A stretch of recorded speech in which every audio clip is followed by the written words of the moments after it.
한국당 상황부터 체크를 해보겠습니다. 김성태 자유한국당 원내대표 겸 당대표 권한대행이요. 어제 중앙당 해체를 선언했습니다. 중앙당 해체라는 게 뭐 당을 해체한다, 당을 해산한다 이런 뜻은 아니고요. 전국 조직을 하나로 이끄는 당의 중앙 조직을 해체해버린다. 이런 거죠. 당직자 전원을 사퇴시키고 당 명도 바꿉니다. 그리고는 외부 비대위원장을 영입해서 전권을 주고 인적 혁신을 그분에게 맡기겠다. 이렇게 얘기했습니다. 그러니까 한국당이라는 환자한테 외과적인 수술과 정신과적인 치료를 함께 해보겠다. 이런 계획이 김성태 권한대행의 계획인 건데 이 발표가 나오자마자 당이 지금 거세게 술렁이고 있네요. 이분은 어떤 생각일까요? 사선의 중진 자유한국당 한선교 의원 연결을 해보겠습니다. 한선교 의원님 안녕하세요. 네, 안녕하십니까. 일단 지금 화제인 게 지난 금요일에 저희가 잘못했습니다. 플래카드 내걸고 그 앞에서 무릎 쭉 다들 꿇으셨잖아요. 네네. 거기 계셨어요, 한 의원님도? 아주 고직적 의청까지 있었고요. 예.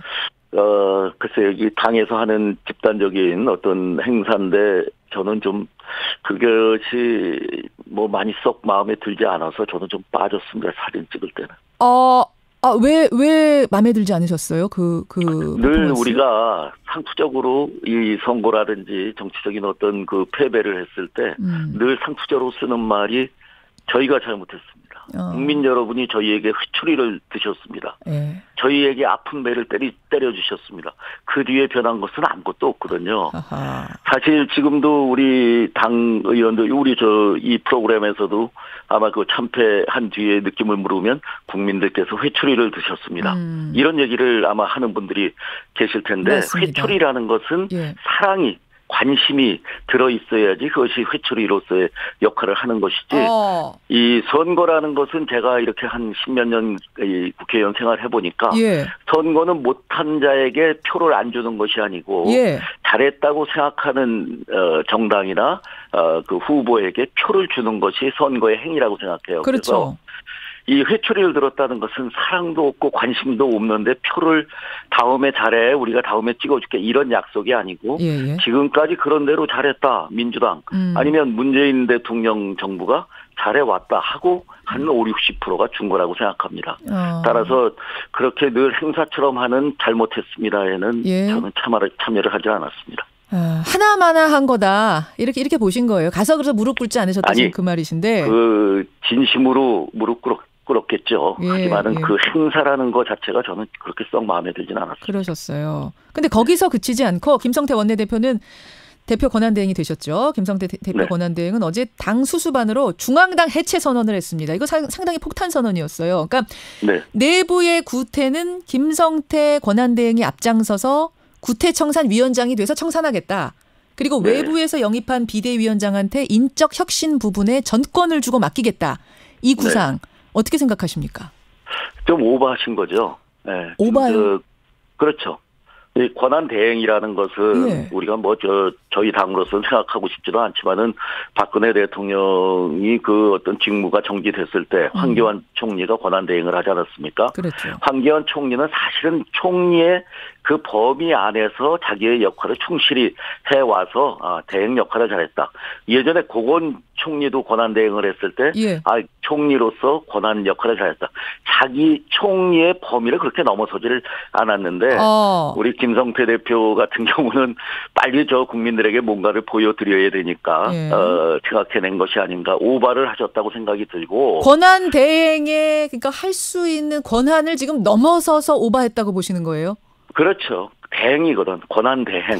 대행할 수 없는 앞으로 거다. 정말 그분이 뒷부분에 얘기했던 비대위원장이나 누구를 영입해서 그분에게 정권을 주겠다. 예. 정권은 그분이 갖고 있는 것이고 이 대행은 그때까지 당을 그냥 순조롭게 순리대로 운영해 가는 것이고 한 가지 좀 제가 그러면서도 염려가 되는 것은 뭐 며칠 되지도 않았는데 중앙당 해체와 같은 커다란 그 플랜을 내갖고 걸고 나온 것으로 봐서는 또다시 이 한국당의 김성태를 중심으로 한 어떤 세력이 결집해 있는 것은 아닌가. 이 기회가 이 비주류에서 주류로의 전환의 계기는 아닌가. 이런 염려스러운 걱정도 합니다. 그러니까 그런 것은 아니라 믿습니다. 이 혼란을 틈타서 오히려 김성태 권한대행이 뭔가 주류로 올라서 보려고 하는 뭔가를 잡아보려고 하는 몸부림은 아닌가라는 의심이 들어서 걱정스럽다. 아니 김성태란 분은 그런 분은 아니에요. 아 김성태란 분은 아닌데. 김성태를 애워싸거나 둘러싸 있는 분들이 혹시 자꾸 김성태 의원을 그렇게 잘못된 길로 이끌고 가는 것은 아닌가. 그게 누군지 몰라요. 제가 추측하고 있는 거니까. 누굽니까? 그 주변에 계시는 분들이 누구예요? 그냥 제가 추측으로 혹시 이런 일들이 벌어지면은 야 지금이 기회다. 그런 일이 있다면 회초리가 아니라 정말 이 지구상에서 떠나야 될 그런 정당이겠죠. 제발 그것이 아니길 바라니까 더 이상 묻지 마십시오. 아니 뭐 김성태 원내대표면은 그 주변은 그럼 이른바 뭐 친홍 뭐 이런 분들 아니에요? 굳이 나누자면? 전 모릅니다. 알겠습니다. 뭐 제가 그렇게 생각이 든다는 거니까. 아니 친홍하고는 또 거리가 또 있어요. 홍준표 대표는 또 떠나신 분이니까. 그건 또 아니고 알겠습니다. 여하튼 그쪽 언저리에 계신 분들이 또 이러는 거 아닌가라는 생각이 들 정도로 오바다. 제가 뭐가 짚히는 게 있는 게 아니고. 예, 알겠습니다. 걱정을 하는 거죠. 예. 그러면 중앙당 해체 같은 큰 결정을 하는데 이게 전체적으로 논의가 안 된 거예요? 안 됐죠. 우리 비대위 저번에 비상의원 총회 때 한 번뿐이 더 모였습니까? 물론 김성태 원내대표는 뭐 수석 부대표도 있고 그 밑에 또 10명 가까운 부대표들도 있으니까 여러 가지 비공개나 비공식으로 상의할 그런 그룹은 있지만은 그런 정도에서 나올 수 있는 그 중앙당 해체는 아니리라 생각해서 조금 의심을 하지 않을 수 없다. 누구 머리에서 나온 겁니까 그러면? 그걸 제가 알면 이름을 말씀드리죠. 그냥 의심해 봅니다. 그래요. 그 방향은 자체도 틀렸다고 보세요? 그러니까 지금 절차만 틀렸다고 보시는 겁니까? 방향도 틀렸다고 보십니까? 정신은 옳아요. 이 가장 정치권에서 가장 비효율 고비용 구조가 바로 중앙당입니다. 미국에는 중앙당이라는 게 없잖아요. 그야말로 원내 총무가 모든 것을 당을 이끌어 가는데 대한민국은 중앙당이라는 게 있어요. 이번 선거에서 중앙당의 역할은 어떤 거였냐? 바로 우리 전체 당원들이 200몇만 명이 되는데 그분들이 다 투표를 적극적으로 참여해 주셔서 그나마 30%를 유지할 수 있었던 거죠. 바른미래당이라는 데는 그 중앙당이 있기는 있지만은 전국적인 조직이 없어요. 왜? 중앙당 생긴 지가 얼마 안 되기 때문에. 그래서 중앙당을 없앤다는 것은 전국 우리 정치계의 조직을 없앤다는 것이기 때문에 가히 혁명적인데 지금 현실에서는 현실에 맞지 않는 그런 대책이라고 생각합니다. 그러면 외부 비대위원장 영입해서 인적 혁신에 전권 주겠다. 이 부분은 방향 어떻게 보세요?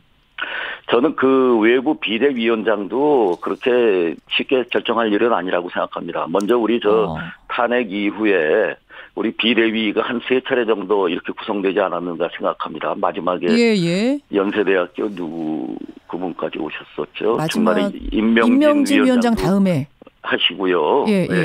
그런데 그분들 외부 분들은 결국 안에 어떤 그 중심이 되는 권력자라 할까요? 그분들과 항상 상의를 하게 돼 있고 임명진 위원장은 좀 그렇지 않았던 것 같았어요. 그때 구심점이 당내에 없었기 때문에. 하지만 그분의 독단으로 또 정치와는 조금 비현실적인 쪽, 이상적으로 간 부분이 없지 않아 있죠. 그래서 저는 이번에 비대위원장을 한다면 우리의 병폐가 무엇인지 골마 터진 것이 무엇인지 이미 잘 알고 있고 그랬던 우리 당의 어떤 원로 중진 같은 분이 오셔서 준엄하게 우리를 꾸짖고 정말 그분이 한마디 한마디에 우리가 그 영이 서는 그냥 예를 들어서 얘기를 한다면은 그간에 우리 홍준표 대표 체제 때 바깥에서 참 많은 염려의 말씀을 했던 뭐 박관영 전 의장이라든지 김영호 전 의장이라든지 뭐 박주태 전 의장이라든지 이 당을 아는 분들이 와서 수술을 해줘야지 전 정확히 도려낼 수 있다고 생각합니다. 그렇게 보시는군요. 원로 중진 무게감 있는 분이 와서 쓴소리 했던 그분들이 와서 뭔가 카리스마 있게 하는 것에 대해서는 우리를 동의한다. 왜 지금 한국당이 진짜 굉장히 질서 없이 무질서하게 돌아간다 하면 당에 어른이 없어요. 어른이 있으면은 홍 대표 그렇게 말씀하시면 국민들이 실망합니다. 하면 그거 무겁게 받아들이지 않습니까? 알겠습니다. 어른이 없는 이 상황에 어른이 나타나줘야 된다. 이런 말씀. 우리를 키워주고 우리와 함께 했던. 그래요. 아까 김성태 원내대표 혼자의 생각은 아닐 거고 누군가 다른 코치를 받고 있는 거 아니냐. 주류로 올라서려는 누구가 있는 거 아니냐. 결국 김무성 의원 생각하시는 거예요? 아니. 그렇게 하시면, 왜 그렇게 자꾸 예단을. 지금, 청취자 여러분들이 결국 김성태 의원과 가까운 분들의 어떤 그쪽 그룹의 생각 아닌가, 그쪽 그룹이 중앙당 해체 생각하는 거 아닌가, 뭐 이런 문자들을 지금 주셔서. 중앙당 해체, 중앙당의 저 효율성에 대한 정신은 옳다 이거예요. 네. 중앙당을 차츰 슬림화시켜 나가는 과정으로서는 그 아이디어가 옳지만 단박에 없어버리는 것은 잘못된 것이고, 알겠습니다. 제가 그것을 그러한 거대한 프로젝트를 내기 위해서는 김성태 원내대표 혹은 그 부대표들 그 그룹에서 나오기에는 너무 큰 일이다. 큰 그림이다. 의심을 해봅니다. 누군진 모르지만 의심은 좀 되는 너무나 오버하는 상황이다. 예, 김무성 대표를 내가 거론하는 건 절대 아닙니다. 알겠습니다. 그래요. 그러니까 이게 지금 이대로 지금 김성태 의원이 밀고 나가기에는 지금 한선교 의원만이 아니라 전체적인 분위기가 좀 지금 어렵다 쪽인 것 같네요. 해프닝이죠. 해프닝이라고 보십니까? 네네. 알겠습니다. 한성교 의원님, 사실은 이것 말고도 그럼 당의 패배 원인은 뭔가부터 시작해서 재건 방법은 뭔가 좀 여러 가지들을 여쭤야 하는데, 오늘은 일단 어제 워낙 큰 폭탄 선언이 나왔기 때문에 당내 분위기, 또 한성교 의원의 생각은 어떠신지 여기까지 일단 듣는 것으로 하겠습니다. 고맙습니다. 의심해 봅니다. 예, 의심하시는 것으로 정리하겠습니다. 고맙습니다. 네. 예, 자유한국당의 4선 중진입니다. 한성교 의원이었습니다.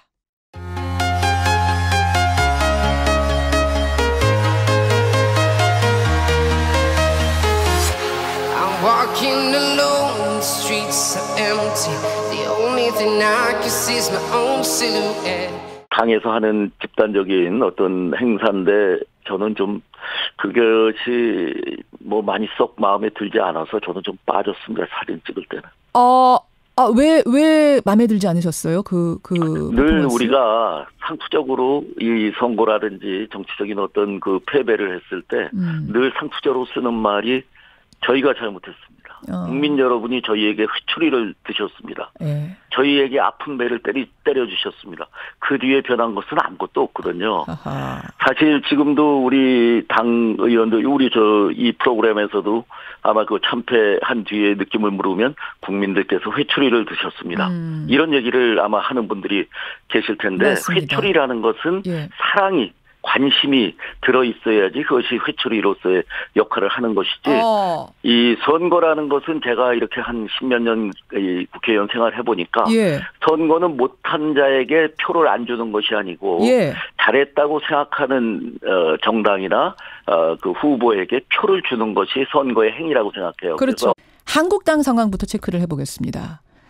김성태 자유한국당 원내대표 겸 당대표 권한대행이요, 어제 중앙당 해체를 선언했습니다. 중앙당 해체라는 게 뭐 당을 해체한다, 당을 해산한다 이런 뜻은 아니고요. 전국 조직을 하나로 이끄는 당의 중앙 조직을 해체해버린다, 이런 거죠. 당직자 전원을 사퇴시키고 당 명도 바꿉니다. 그리고는 외부 비대위원장을 영입해서 전권을 주고 인적 혁신을 그분에게 맡기겠다, 이렇게 얘기했습니다. 그러니까 한국당이라는 환자한테 외과적인 수술과 정신과적인 치료를 함께 해보겠다, 이런 계획이 김성태 권한대행의 계획인 건데, 이 발표가 나오자마자 당이 지금 거세게 술렁이고 있네요. 이분은 어떤 생각일까요? 4선의 중진 자유한국당 한선교 의원 연결을 해보겠습니다. 한선교 의원님, 안녕하세요. 네, 안녕하십니까. 일단 지금 화제인 게, 지난 금요일에 저희가 잘못했습니다, 플래카드 내걸고 그 앞에서 무릎 쭉 다들 꿇으셨잖아요. 네네. 거기 계셨어요, 한 의원님도? 아주 고직적 의청까지 있었고요. 글쎄요, 이 회초리를 들었다는 것은 사랑도 없고 관심도 없는데 표를 다음에 잘해, 우리가 다음에 찍어줄게, 이런 약속이 아니고, 지금까지 그런 대로 잘했다, 민주당 아니면 문재인 대통령 정부가 잘해왔다 하고 한 50~60%가 준 거라고 생각합니다. 따라서 그렇게 늘 행사처럼 하는 잘못했습니다에는 저는 참여를 하지 않았습니다. 하나마나 한 거다, 이렇게 보신 거예요. 가서 그래서 무릎 꿇지 않으셨다는 그 말이신데. 진심으로 무릎 꿇었겠죠. 하지만은 그 행사라는 것 자체가 저는 그렇게 썩 마음에 들진 않았어요. 그러셨어요. 근데 거기서 그치지 않고 김성태 원내대표는 대표 권한대행이 되셨죠. 김성태 대표 권한대행은 어제 당 수수반으로 중앙당 해체 선언을 했습니다. 이거 상당히 폭탄 선언이었어요. 그러니까 내부의 구태는 김성태 권한대행이 앞장서서 구태청산위원장이 돼서 청산하겠다. 그리고 외부에서 영입한 비대위원장한테 인적 혁신 부분에 전권을 주고 맡기겠다, 이 구상 어떻게 생각하십니까? 좀 오버하신 거죠. 네. 오바요? 그렇죠. 이 권한 대행이라는 것은 예. 커다란 그 플랜을 내갖고 걸고 나온 것으로 봐서는 예. 또다시 이 한국당의 김성태를 중심으로 한 어떤 세력이 결집해 있는 것은 아닌가. 이 기회가 이 비주류에서 주류로의 전환의 계기는 아닌가. 이런 염려스러운 걱정도 합니다. 그러니까 그런 것은 아니라 믿습니다. 이 혼란을 틈타서 오히려 김성태 권한대행이 뭔가 주류로 올라서 보려고 하는, 뭔가를 잡아보려고 하는 몸부림은 아닌가라는 의심이 들어서 걱정스럽다? 아니, 김성태란 분은 그런 분은 아니에요. 김성태란 분은 아닌데. 김성태를 애워싸거나 둘러싸 있는 분들이 혹시 자꾸 김성태 의원을 그렇게 잘못된 길로 이끌고 가는 것은 아닌가. 그게 누군지는 몰라요. 제가 추측하고 있는 거니까. 누굽니까? 그 주변에 계시는 분들이 누구예요? 그냥 제가 추측으로 혹시 이런 일들이 벌어지면은 지금이 기회다. 그런 일이 있다면 회초리가 아니라 정말 지구상에서 떠나야 될 그런 정당이겠죠. 제발 그것이 아니길 바라니까 더 이상 우리가 저희 당으로서는 생각하고 싶지도 않지만은 박근혜 대통령이 그 어떤 직무가 정지됐을 때 황교안 총리가 권한대행을 하지 않았습니까? 그렇죠. 황교안 총리는 사실은 총리의 그 범위 안에서 자기의 역할을 충실히 해와서 대행 역할을 잘했다. 예전에 고건 총리도 권한대행을 했을 때 총리로서 권한 역할을 잘했다. 자기 총리의 범위를 그렇게 넘어서지를 않았는데 우리 김성태 대표 같은 경우는 빨리 국민들에게 뭔가를 보여드려야 되니까 생각해낸 것이 아닌가. 오바를 하셨다고 생각이 들고. 권한대행에 그러니까 할 수 있는 권한을 지금 넘어서서 오바했다고 보시는 거예요? 그렇죠. 대행이거든. 권한 대행. 대행할 수 없는 앞으로 거다. 정말 그분이 뒷부분에 얘기했던 비대위원장이나 누구를 영입해서 그분에게 정권을 주겠다. 정권은 그분이 갖고 있는 것이고 이 대행은 그때까지 당을 그냥 순조롭게 순리대로 운영해 가는 것이고 한 가지 좀 제가 그러면서도 염려가 되는 것은 뭐 며칠 되지도 않았는데 중앙당 해체와 같은